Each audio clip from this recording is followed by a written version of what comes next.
तो गाइस हिंदी भाई sovereign channel में आपका फिर से एक बार स्वागत है। हम लेके आए हैं भारतीय संविधान में है भारतीय संसद का टॉपिक, जो मैंने पिछले 2-3 क्लासें करवा ले रखी हैं और ये चौथी क्लास है।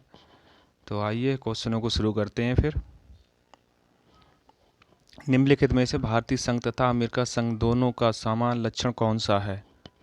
तो इसका सही आंसर दोस्तों क्या होगा?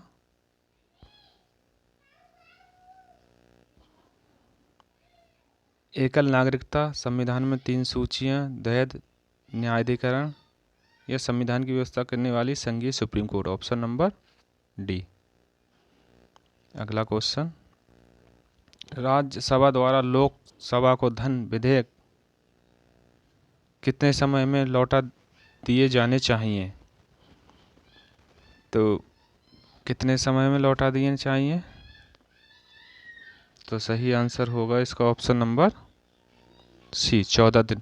और दोस्तों, लोकसभा कौन से आर्टिकल के तहत आती है? यानी यानी जो विधेयक है,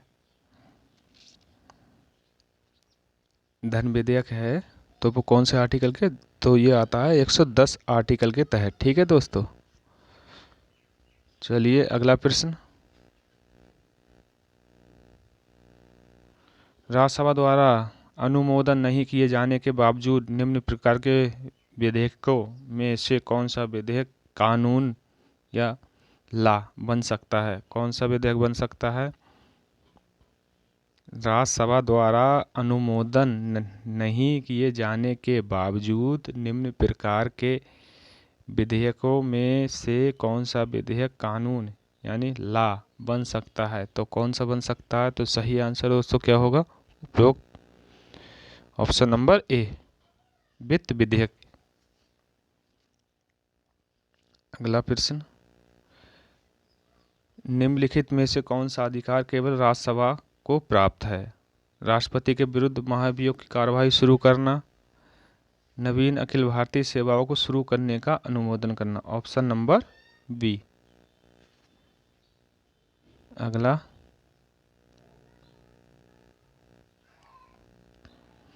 अखिल भारतीय सेवाओं का सृजन कौन कर सकता है? तो कौन कर सकता है मित्रों? तो सही आंसर दोस्तों क्या होगा? ऑप्शन नंबर सी, 2/3 बहुमत से राज्यसभा। इंपॉर्टेंट क्वेश्चन है। अगला,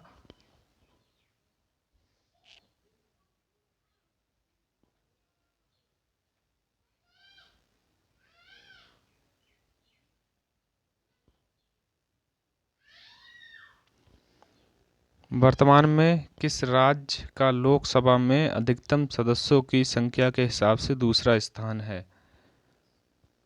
वर्तमान में किस राज्य का लोकसभा में अधिकतम सदस्यों की संख्या के हिसाब से दूसरा स्थान है? तो कौन सा? बताइए दोस्तों। तो इसका सही आंसर क्या होगा? ऑप्शन नंबर बी, महाराष्ट्र में। यहाँ कुल 48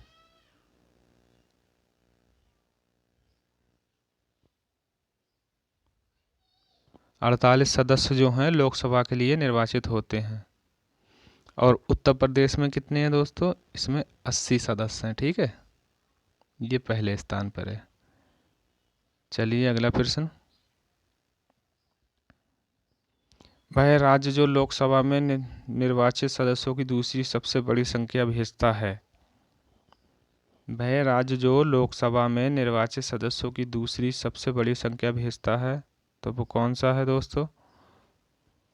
अभी अभी बताया था, ऑप्शन नंबर बी, महाराष्ट्र। अगला प्रश्न, राज्यसभा के सदस्यों का कार्यकाल कितने वर्ष का होता है? कितने वर्ष का होता है मित्रों राज्यसभा के सदस्यों का कार्यकाल? तो सही आंसर होगा 6 वर्ष।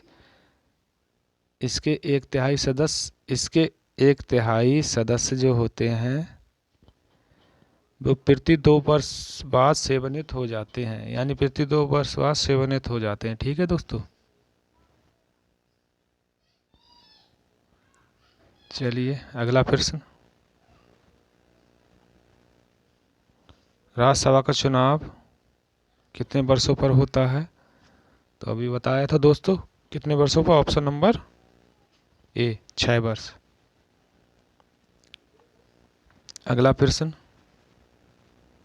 राज्यसभा के सदस्यों के निर्वाचन के संबंध में निम्नलिखित में से कौन सा एक असत्य है? कौन सा है? इसके सदस्यों का चुनाव अप्रत्यक्ष रूप से होता है। इसके 12 सदस्यों का राष्ट्रपति के द्वारा नामित होता है। ये भी सही, ये भी सही। राज्यों के प्रतिनिधियों का चुनाव विधानसभा के सदस्यों के लिए के द्वारा किया जाता है। ये भी ठीक है। इसके सदस्य 2 वर्ष के लिए चुने जाते हैं। ये गलत है। ऑप्शन नंबर डी ठीक है दोस्तों। अगला प्रश्न, राज्यसभा को स्थायी सदन कहा जाता है क्योंकि इसे कभी भी भंग नहीं किया जा सकता। दोस्तों, राज्यसभा कभी भी भंग नहीं की जा सकती, ठीक है, मगर लोकसभा भंग की जा सकती है। अगला प्रश्न, लोकसभा का 5 वर्ष का सामान्य कार्यकाल समाप्त होने से पहले इसे भंग कर सकता है, यानी कौन भंग कर सकता है? तो राष्ट्रपति प्रधानमंत्री की सिफारिश पर। Option number D.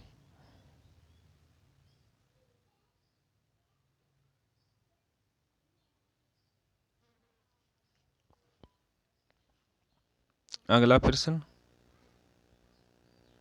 लोकसभा का कार्यकाल किसी भी परिस्थिति में बढ़ाया नहीं जा सकता। एक बार में 6 माह के लिए बढ़ाया जा सकता है, एक बार में 1 वर्ष के लिए बढ़ाया जा सकता है। तो सही आंसर दोस्तों क्या होगा? Option number C. अगला प्रश्न, लोकसभा के कार्यकाल को कब 5 वर्ष से आगे बढ़ाया जा सकता है, यानी कौन सी स्थिति में बढ़ाया जा सकता है? तो ये बढ़ाया जा सकता है राष्ट्रीय आपातकाल स्थिति की घोषणा के दौरान। Option number C. अगला प्रश्न, भारतीय एक संसदीय लोकतंत्र के रूप में ज्ञात है क्योंकि कार्यपालिका संसद के प्रति उत्तरदायी होती है। Option number C.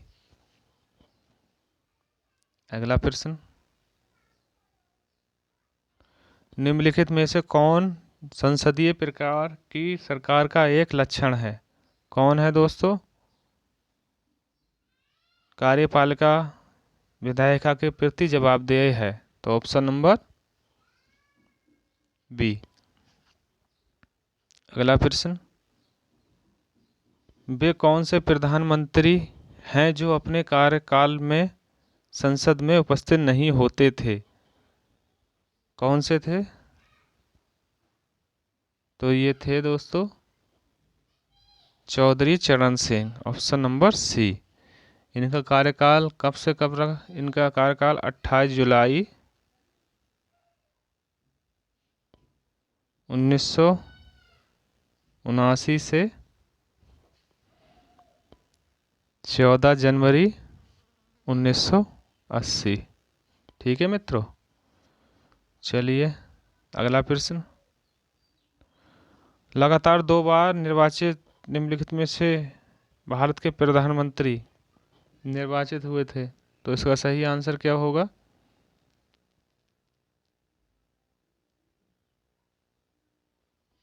Option number A Jawaharlal Nehru. और ये 1951-52 के चुनाव में हुए थे।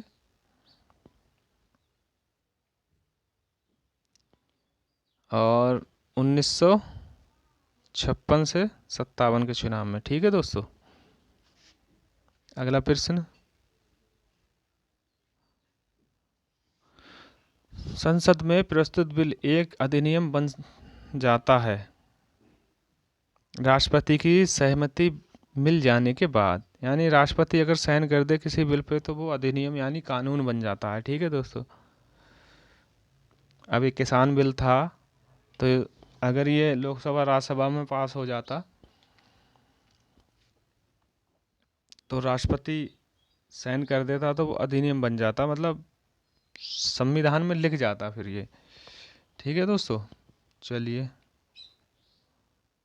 अगला प्रश्न, निम्नलिखित में से किस विधेयक को संसद के प्रत्येक सदन द्वारा अलग अलग विशिष्ट बहुमत से पारित होना चाहिए? तो सही आंसर क्या होगा मित्रों इसका?